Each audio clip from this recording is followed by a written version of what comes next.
ಬಿಜೆಪಿಯಿಂದ ಉಚ್ಚಾಟನೆಯಾಗಿರುವಂತ ಯತ್ನಾಳ್ ಹೊಸ ಪಕ್ಷ ಕಟ್ಟುವಂತ ಸುಳಿವನ್ನ ಕೊಡ್ತಾ ಇದ್ದಾರೆ. ನನ್ನನ್ನ ಪಕ್ಷದಿಂದ ಹೊರಗಿಟ್ಟಿದ್ದೇ ಯಡಿಯೂರಪ್ಪ ಹಾಗೆ ವಿಜಯೇಂದ್ರ. ಒಂದು ಹಂತದಲ್ಲಿ ಹೈಕಮಾಂಡ್ ಬಳಿ ನೀವೇನಾದ್ರೂ ಯತ್ನಾಳ್ ಅವರನ್ನ ಹೊರಗಿಟ್ಲಿಲ್ಲ ಅಂತಂದ್ರೆ ಆತ್ಮಹತ್ಯೆ ಮಾಡ್ಕೊಂಡ್ಬಿಡ್ತೀವಿ ಅಂತ ಹೆದರ್ಸಿದ್ರು. ಹಾಗಾಗಿ ಹೈಕಮಾಂಡ್ ಅನಿವಾರ್ಯವಾಗಿ ಇಂಥ ಕ್ರಮ ತೆಗೆದುಕೊಂಡ್ರು ಅಂತ ಹೇಳಿದ್ದಾರೆ. ಹೊಸ ಪಕ್ಷದ ವಿಚಾರ ಕೂಡ ಪ್ರಸ್ತಾಪ ಮಾಡಿದ್ದಾರೆ. ಏನೇನು ಹೇಳಿದರೆ ಬನ್ನಿ ಕೇಳೋಣ.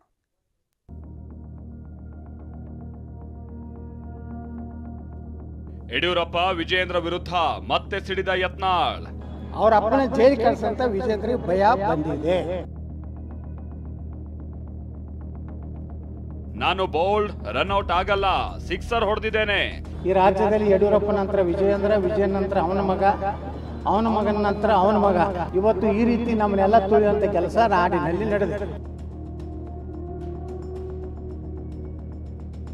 ರಾಜ್ಯದಲ್ಲಿ ಹಿಂದೂ ಪಕ್ಷ ಕಟ್ಟುವ ಅನಿವಾರ್ಯತೆ ಇದೆ. ನಾವು ಬರುವ ವಿಜಯದಶಮಿ ದಿವಸ ಹೊಸ ಒಂದು ರಾಜಕೀಯ ವ್ಯವಸ್ಥೆ ಕರ್ನಾಟಕದಲ್ಲಿ ನಾವು ಉದ್ಘಾಟನೆಯನ್ನು ಮಾಡ್ತೀವಿ. ಸಿಡಿಗುಂಡು ಮಾತು ಮಾತಿಗೂ ಯಡಿಯೂರಪ್ಪ ವಿಜಯೇಂದ್ರ ಟಾರ್ಗೆಟ್. ಬಿಜೆಪಿಯಿಂದ 6 ವರ್ಷ ಉಚ್ಚಾಟನೆಯಾದ್ರೂ ಯತ್ನಾಳ್ ಸಮರ ನಿಂತಿಲ್ಲ.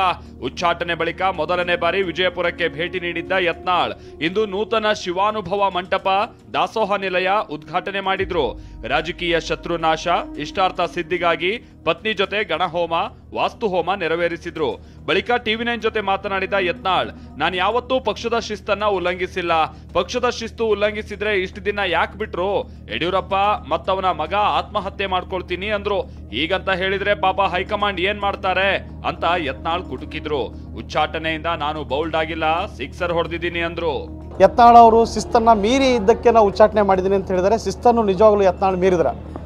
ನಾ ಶಿಸ್ತು ಮೀರಿದ್ರೆ ಎಷ್ಟು ದಿವಸ ಹಾಕ್ಬಿಟ್ರು? 5 ವರ್ಷದ ನೋಟಿಸ್ ಕೊಟ್ಕೋತಾ ಇದ್ದಾರೆ. ಅಂದರೆ ಅವ್ರಿಗೆ ಅನಿಸಿಲ್ಲ. ಕೊನೆಗೆ ಯಡಿಯೂರಪ್ಪ ಅವನ ಮಗ ಹೋಗಿ ಯತ್ನಾಳ್ ಹೊರಗೆ ಹಾಕದೇ ಇದ್ರೆ ನಾನು ಆತ್ಮಹತ್ಯೆ ಮಾಡ್ಕೋತೀನಿ ಅಂತ ಹೇಳಿದ್ಮೇಲೆ ಪಾಪ ಅವ್ರು ಏನು ಮಾಡ್ಬೇಕು ಹೇಳಿ? ಉಚ್ಚಾಟನೆ ವಿಚಾರವಾಗಿ ಯತ್ನಾಳ್ ಅವರು ರನ್ಔಟ್ ಆದ್ರ, ಬೋಲ್ಡ್ ಆದ್ರ, ಅಥವಾ ಇನ್ನೊಬ್ಬರು ಮ್ಯಾಚ್ ಫಿಕ್ಸಿಂಗ್ ಮಾಡಿ ಔಟ್ ಮಾಡಿದ್ರ? ನಾನು ರನ್ಔಟು ಆಗಿಲ್ಲ, ಬೋಲ್ಡು ಆಗಿಲ್ಲ, ಸಿಕ್ಸರ್ ಹೊಡೆದಿದ್ದೀನಿ. ಏನು ಬರೀ ಸಿಕ್ಸರ್ ಹೊಡಿತೀನಿ, ಒನ್ಲಿ ಸಿಕ್ಸರ್. 4 ಸೈತ್ ಹೊಡಿದಿಲ್ಲ.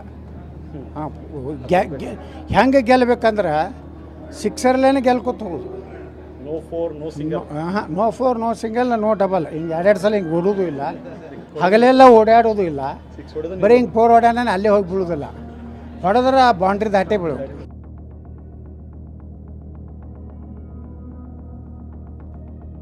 ಅಪ್ಪ ಮಗ ಹಠ ಹಿಡಿದು ಪಕ್ಷದಿಂದ ನನ್ನ ತೆಗೆಸಿದ್ದಾರೆ. ತಮ್ಮ ಸ್ವಾರ್ಥಕ್ಕಾಗಿ ಯಡಿಯೂರಪ್ಪ ಮತ್ತವರ ಮಗ ಹಠ ಹಿಡಿದು ನಮ್ಮನ್ನ ತುಳಿಯೋ ಕೆಲಸ ಮಾಡಿದ್ದಾರೆ ಅಂತ ಆರೋಪಿಸಿರುವ ಯತ್ನಾಳ್, ವಿಜಯೇಂದ್ರನೇ ಮುಂದಿನ ಮುಖ್ಯಮಂತ್ರಿ ಅಂತ ಹೈಕಮಾಂಡ್ ಹೇಳೋದಾದ್ರೆ ಈ ರಾಜ್ಯದ ಜನ ಹೊಸ ಭವಿಷ್ಯ ನೋಡ್ಕೊಳ್ತಾರೆ ಅಂತ ಕಿಡಿಕಾರಿದ್ದಾರೆ. ಇವತ್ತು ಯತ್ನಾಳ್ ವಿರುದ್ಧ ಕೇಂದ್ರದ ವರಿಷ್ಠರೇನು ತೀರ್ಮಾನ ಮಾಡಿದ್ದಾರೆ, ಇದು ಯಡಿಯೂರಪ್ಪನವ್ರ ತೀರ್ಮಾನನೂ ಅಲ್ಲ, ವಿಜಯೇಂದ್ರ ಅವರ ತೀರ್ಮಾನನೂ ಅಲ್ಲ. ಇವತ್ತು ನಮ್ಮ ಕೇಂದ್ರದ ವರಿಷ್ಠರು ಏನು ನಿರ್ಧಾರ ಮಾಡಿದ್ದಾರೆ, ಆ ನಿರ್ಧಾರ ಆಗಬೇಕು ಅಂತೇಳಿ ನಾನು ಕೂಡ ರಾಜ್ಯದ ಅಧ್ಯಕ್ಷನಾಗಿ ಯಾವತ್ತೂ ಕೂಡ ಕೇಂದ್ರಕ್ಕೆ ಒತ್ತಾಯವನ್ನ ಅಥವಾ ಒತ್ತಡವನ್ನ ಹೇರಿಲ್ಲ. ಇದು ಪ್ರಾಮಾಣಿಕವಾಗಿ ಹೇಳ್ತಾ ಇದ್ದೇನೆ. ಹಾಗಾಗಿ ದಯವಿಟ್ಟು ಆ ಪದವನ್ನು ಮತ್ತೆ ಉಲ್ಲೇಖ ಮಾಡಬೇಡಿ. ಉಳಿದವರು ಯಾರು ಮಾತಾಡ್ಕೊಳ್ಳಿ. ನಮ್ಮ ಪತ್ರಿಕಾ ಹಾಗೂ ಮಾಧ್ಯಮದ ಸ್ನೇಹಿತರಿಗೆ ಗೊತ್ತಿರಲಿ, ಇವತ್ತು ಕೇಂದ್ರದ ವರಿಷ್ಠರು ತೆಗೆದುಕೊಂಡಿರ್ತಕ್ಕಂಥ ತೀರ್ಮಾನ ಅದಕ್ಕೆ ಯಡಿಯೂರಪ್ಪನವರು ಹೊಣೆಗಾರರಲ್ಲ, ವಿಜಯೇಂದ್ರನ ಹೊಣೆಗಾರರಲ್ಲ. ಇವತ್ತು ನನ್ನನ್ನು ಸಹ ಹಠ ಹಿಡಿದು ಯಡಿಯೂರಪ್ಪ ಮತ್ತು ವಿಜಯೇಂದ್ರ ಕೂಡಿ ರಾಜಕೀಯವಾಗಿ ತಾನು ತಮ್ಮ ಕುಟುಂಬಕ್ಕೆ ವಂಶ ಪಾರಂಪರ್ಯ ಮುಂದುವರಿಬೇಕು. ಈ ರಾಜ್ಯದಲ್ಲಿ ಯಡಿಯೂರಪ್ಪ ನಂತರ ವಿಜಯೇಂದ್ರ, ವಿಜಯನ್ ನಂತರ ಅವನ ಮಗ, ಅವನ ಮಗನ ನಂತರ ಅವನ ಮಗ, ಈ ಸಂಸ್ಕೃತಿ ತರಬೇಕಂತ ಹೇಳಿ ಇವತ್ತು ಈ ರೀತಿ ನಮ್ಮನ್ನೆಲ್ಲ ತುಳಿಯುವಂಥ ಕೆಲಸ ನಾಡಿನಲ್ಲಿ ನಡೆದಿದೆ. ಮುಂದಿನ ಅವಧಿಗೆ ವಿಜಯೇಂದ್ರನ್ನ ನೀವು ಮುಂದುವರಿಸೋದಾದರೆ, ಅವನೇ ಮುಂದಿನ ಮುಖ್ಯಮಂತ್ರಿ ಅಂತ ಹೇಳಿ ನೀವು ಏನಾದರೂ ಕೇಂದ್ರ ಹೈಕಮಾಂಡ್ ನಿರ್ಣಯ ಮಾಡಿದರೆ, ವೈರಿ ಪಕ್ಷಗಳ ಜೊತೆಗೆ ಹೊಂದಾಣಿಕೆ ಇದೀರ ಅನ್ನೋಂಥ ನಾಯಕರನ್ನ ತೆಗೆದು ಹಾಕದೇ ಇದ್ದರೆ ರಾಜ್ಯದ ಜನ ಭಾರತೀಯ ಜನತಾ ಪಾರ್ಟಿ ಮೇಲಿನ ವಿಶ್ವಾಸ ಹೋಗ್ತದೆ. ಬಿಜೆಪಿಯಲ್ಲಿ ವಂಶ ಪಾರಂಪರ್ಯ ರಾಜಕೀಯ ನಿಲ್ಲಬೇಕು. ಜನಾಭಿಪ್ರಾಯ ಸಂಗ್ರಹಿಸಿ ವಿಜಯದಶಮಿಗೆ ಹೊಸ ಪಕ್ಷ. ಬಿಜೆಪಿಯಲ್ಲಿ ವಂಶ ಪಾರಂಪರ್ಯ ರಾಜಕಾರಣಕ್ಕೆ ಕೊನೆ ಆಡಬೇಕು ಎಂದಿರುವ ಯತ್ನಾಳ್, ರಾಜ್ಯದಲ್ಲಿ ಹಿಂದೂ ಪಕ್ಷ ಕಟ್ಟುವ ಅನಿವಾರ್ಯತೆ ಇದೆ. ಜನಾಭಿಪ್ರಾಯ ಸಂಗ್ರಹಿಸಿ ಬರುವ ವಿಜಯದಶಮಿಗೆ ನಿರ್ಧರಿಸ್ತೀವಿ ಅಂತ ಹೇಳಿದ್ದಾರೆ. ಒಂದು ಏನು ಅಭಿವೃದ್ಧಿಗಾಗಿ ಒಂದು ಬೇರೆ ಒಂದು ರಾಜಕೀಯ ಪಕ್ಷ ಬೇಕಾ ಅನ್ನೋಂಥ ಅಭಿಯಾನವನ್ನು ನಾವು ಪ್ರಾರಂಭ ಮಾಡ್ತೀವಿ. ಜನಾಭಿಪ್ರಾಯ ಸಂಗ್ರಹ ಮಾಡ್ತೀವಿ. ಇಡೀ ರಾಜ್ಯದಲ್ಲಿ ನಾವು ಸುತ್ತಾಡ್ತೀವಿ, ಎಲ್ಲ ಕಡೆ ಜನಾಭಿಪ್ರಾಯ ತಗೋತೀವಿ. ಇವತ್ತು ಮೂಲಿ ಗುಂಪು ಮಾಡುವಂಥದ್ದೇನು ಕುತಂತ್ರ ಈ ಯಡಿಯೂರಪ್ಪ ಕುಟುಂಬ ಮಾಡ್ಲಕತ್ತದೆ, ಇದು ಜನಾಭಿಪ್ರಾಯ ಹೊಸ ರಾಜಕೀಯ ಒಂದು ಹುಟ್ಟು ಆಗಲಿ ಕರ್ನಾಟಕದಲ್ಲಿ ಅಭಿಪ್ರಾಯ ಬಂದರೆ 100ಕ್ಕೆ 100 ನಾವು ಬರುವ ವಿಜಯದಶಮಿ ದಿವಸ ಹೊಸ ಒಂದು ರಾಜಕೀಯ ವ್ಯವಸ್ಥೆ ಕರ್ನಾಟಕದಲ್ಲಿ ನಾವು ಉದ್ಘಾಟನೆಯನ್ನು ಮಾಡ್ತೀವಿ. ಸರ್, ಬಿಎಸ್ವೈ ವಿಜಯೇಂದ್ರ ಅವರಿಂದ ಹೊಂದಾಣಿಕೆ ರಾಜಕೀಯ. ಬಿಜೆಪಿ ಅಭ್ಯರ್ಥಿಗಳನ್ನ ಸೋಲಿಸಿದ್ದೇ ಬಿಎಸ್ವೈ ಎಂದ ಯತ್ನಾಳ್.